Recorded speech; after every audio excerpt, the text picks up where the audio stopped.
Greetings and welcome to an overview of the material in Module 3 covering Chapters 3 and 4 in your text.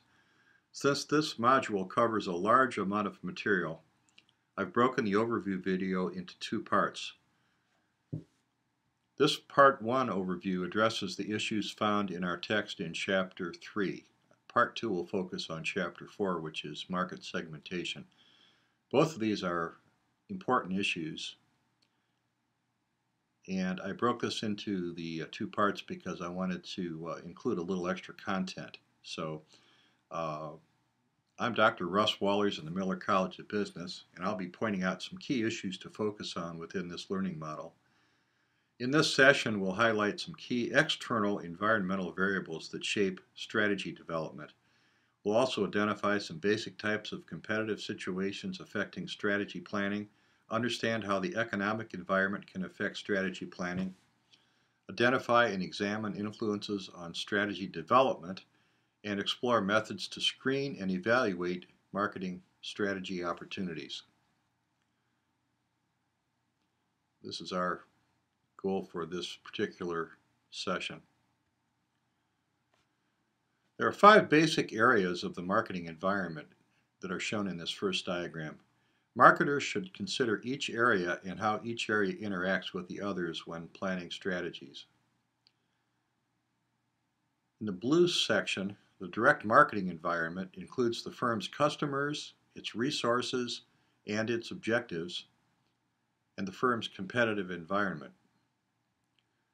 The external environment includes the economic environment, the technological environment, the political and legal environment, and the cultural and social environment. Unlike the marketing mix variables, the 4 Ps, which are controllable by the firm, the elements of the firm's external environment are not directly controllable. As such, the marketing manager must identify and adapt strategy to these environmental trends. Given the impact of the environmental variables, the firm must continually scan the environment to identify potential opportunities and threats. This calls for a continuing program of marketing research and economic research.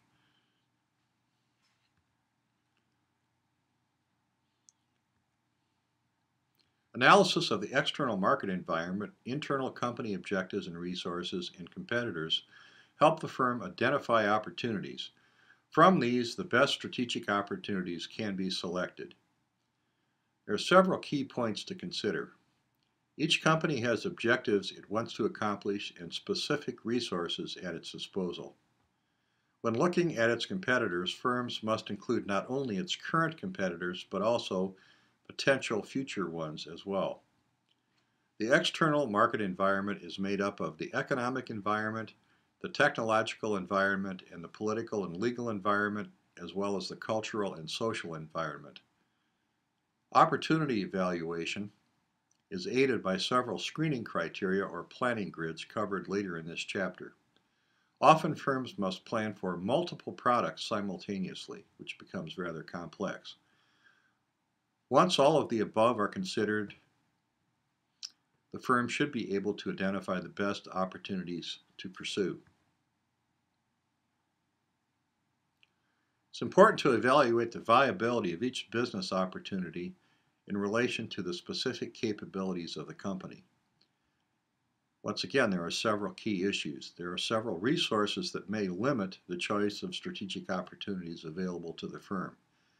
Financial strength is one such factor, and some opportunities simply require significantly more capital than others, some way beyond the capability of the firm. Production capability and flexibility also play a role in that a company must decide if it has the production capacity and skills needed to pursue a particular product opportunity. Finally, marketing strengths and competitive advantages are factors as well and include such issues as brand familiarity, whether there's a strong channel relations, creative brand advertising, industry-leading sales force, and also whether there are collaborators available to help offset some of the firm's weaknesses. So these are all factors to consider that may be limiting factors. Let's consider the firm's competitive environment. The competitive environment deals with the number and types of competitors the marketer must face and how they must behave. Prudent managers choose strategies that avoid head-on competition or plan for competition when it is inevitable. The key byword here is to understand and know the competition. It's important to know what type of competitive market situation you're operating in. From your economics courses, you probably have already studied these market environments, but it's important for the firm the marketing manager to keep these in mind. Monopoly is a market structure in which one company serves the entire customer base. Competitor-free environments of this type are very rare in the real world. Monopolistic competition is a structure in which a number of different firms offer marketing mixes that at least some customers see as different. So there's often a fair number of competitors, and the products that they offer are differentiated in the minds of the consumer. There are product differences. Oligopolistic market structures involve a small number of firms which control the market, and often in this case, barriers to competitive entry are typically high. Finally, pure competition is a structure involving a large number of firms competing with essentially similar commodity-like products. Price is typically the determining factor used by customers in making a purchase in the case of pure competition. Pure competition is marked by high product substitutabilities and perfect market knowledge. So there we have the 4 types of structures, and it's important to understand which type of market structure the firm is operating in, especially when considering pricing strategy.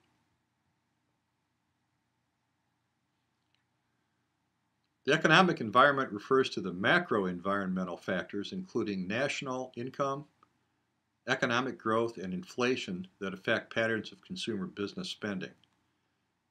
In terms of some key issues to understand, the economic environment can change very rapidly.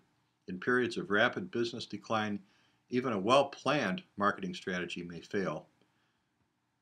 An example would be marketing strategies that suffer in the case of rapid periods of recession. Interest rates and inflation do affect consumer buying processes. Interest rates can go up sharply in times of high inflation. Buying power declines during high inflation. So these are all factors.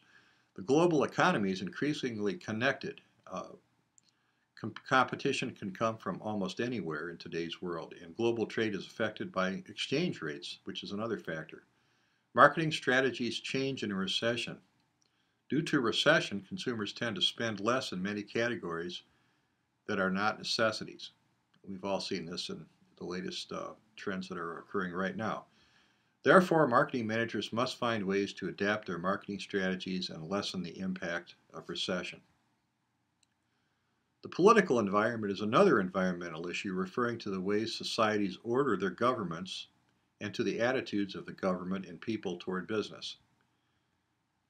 2 examples of different characteristics of the political environment include the concepts of nationalism and regional economic alliances. Nationalism is an emphasis on a country's interest before anything else, held by those people. Nationalism can be a limiting factor in international markets by reducing sales and blocking market activity. Regional economic groupings are becoming more and more important and prevalent, and we find many examples of these. The European Union has unified European markets. We see this.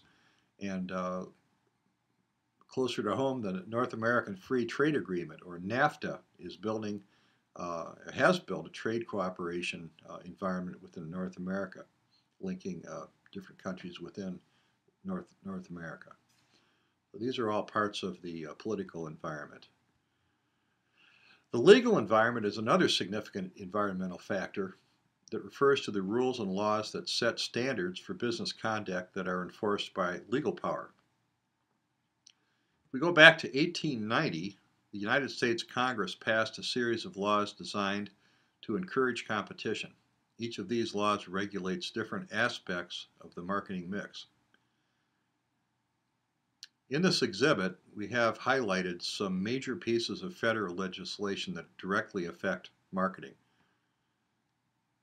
The Sherman Act, the Clayton Act, and the Anti-Merger Act all limit monopolistic practices which tend to restrain trade and lessen competition. The FTC Act, passed in 1914, addresses unfair methods of competition and consumer protection issues. The Robinson-Patman Act addresses pricing policy. The Wheeler-Lee Amendment addresses false and misleading advertising. The Magnuson-Moss Act regulates warranties.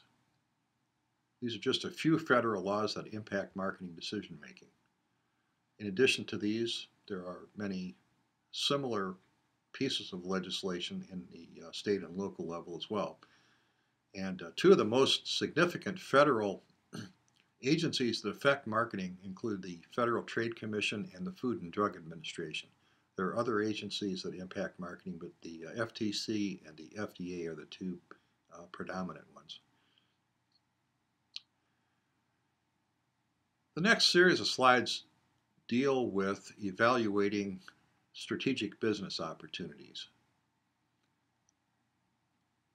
In terms of evaluating strategic opportunities, subject to these company competitive environmental factors that we've talked about earlier, the marketing manager may use several different approaches. Two popular frameworks include the General Electric Portfolio Analysis Model and the Boston Consulting Group Model. Let's take a look at each one individually.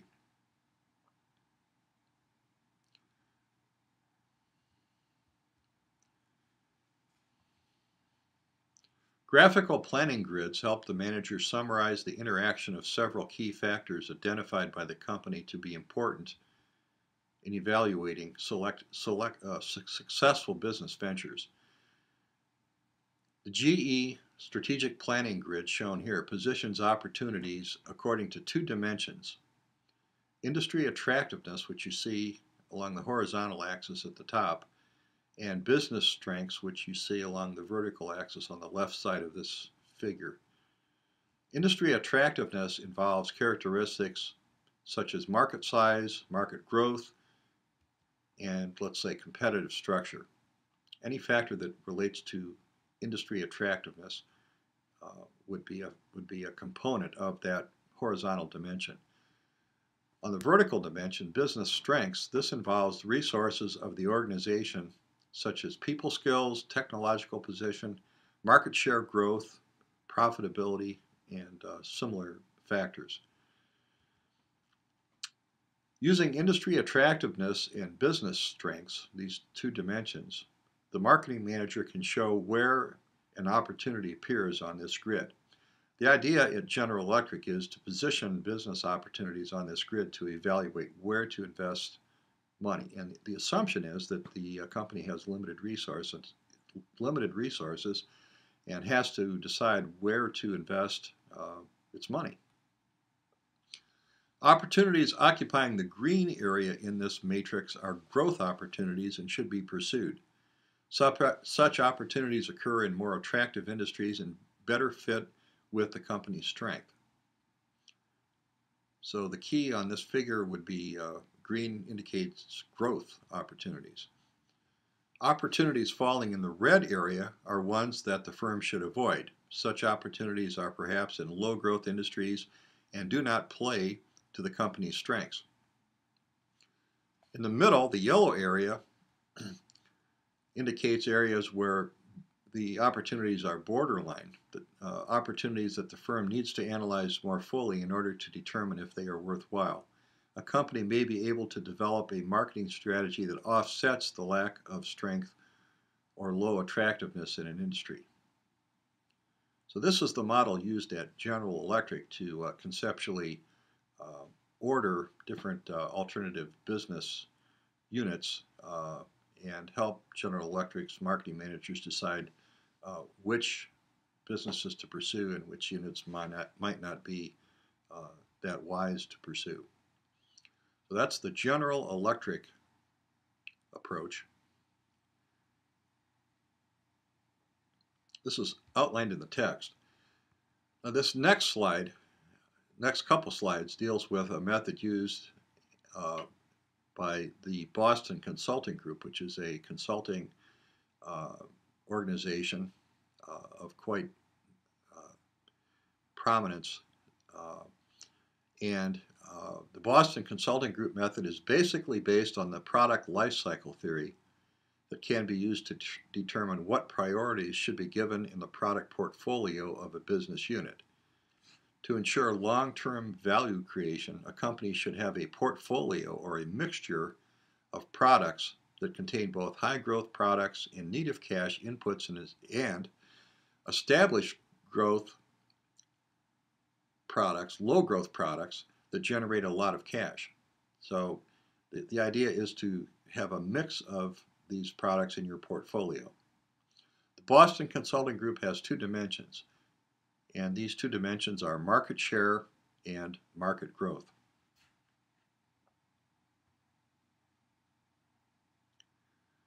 This slide shows graphically the four quadrants of the Boston Consulting Group matrix and identifies four types of business ventures. Typically, business ventures move from one area of the matrix to another over the product's life cycle, as shown in this figure by the arrows. Products characterized as having a low market share but positioned in a high growth industry are termed question marks. These are shown in the upper right-hand quadrant. The question for these products, these business ventures, is whether this is a new venture possibility that merits further investment to keep, or is the questionable product an existing venture that has not and cannot show improvements in market share? This latter type would be a candidate for divestiture. A new product bearing a low but promising future would merit further investment. So those are the question mark types of ventures. Low market share in the face of a high business growth rate. Products showing relatively high market shares, which are positioned in high growth rate markets, are termed stars, and they're indicated on the figure by a star. These are profitable ventures meriting continuous investment to keep in the firm's strategic business unit portfolio. An example of a star might be Apple's new generation iPad with the tablet within the tablet product category. The tablet product category probably right now is a high growth rate market, and Apple's new generation iPad is currently enjoying a very high market share within its product category. So that would be probably called a star within the context of the Boston Consulting Group matrix. These so-called stars often migrate to a position of cash cow in the face of declining market share growth while retaining a relatively high market share. These so-called stars often migrate to a position of cash cow in the face of declining market growth rates while retaining high market shares. So you see that indicated by the arrow from the star to the cash cow. This type of product is desirable as a part of the firm's portfolio because it's successful and does not require the massive amounts of marketing resources typically required to build market share for new products. In short, cash cows generate cash. Profitable working capital needed to invest in new product ventures, and as such are valuable business portfolio products. An example of a cash cow might be the Jell-O brand at Kraft Foods. It has a very high market share in a very low growth rate market. So the cash cows are very important strategic business units in the portfolio. They generate cash.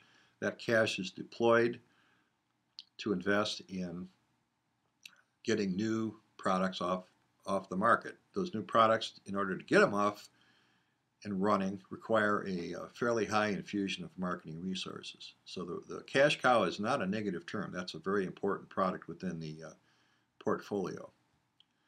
Finally, products characterized by low market shares and positioned in low growth markets are termed dogs and are candidates for elimination for obvious reasons linked to low or negative profits. An example of a dog might be non-digital film cameras at Kodak. Once again, we have what? Low market shares in a low growth rate market. You probably think of some other good examples of that. Maybe um, digital analog tape, VHS tape at Memorex. That might be considered a dog. Generally speaking, most firms try to maintain a mix of product types, excluding the dogs, which offer a balance of current and expected profitability. This wraps up a discussion of some key points relating to the third chapter, and one final comment has to do with international marketing. And this particular slide compares and contrasts industrial products versus consumer products. The issue has to do with the cultural sensitivity of the marketplace to industrial goods versus consumer goods. If you're marketing industrial goods in international markets, the cultural impact and differences from one country to the other tend to be much more minimal than if you're marketing consumer products that are linked to cultural values.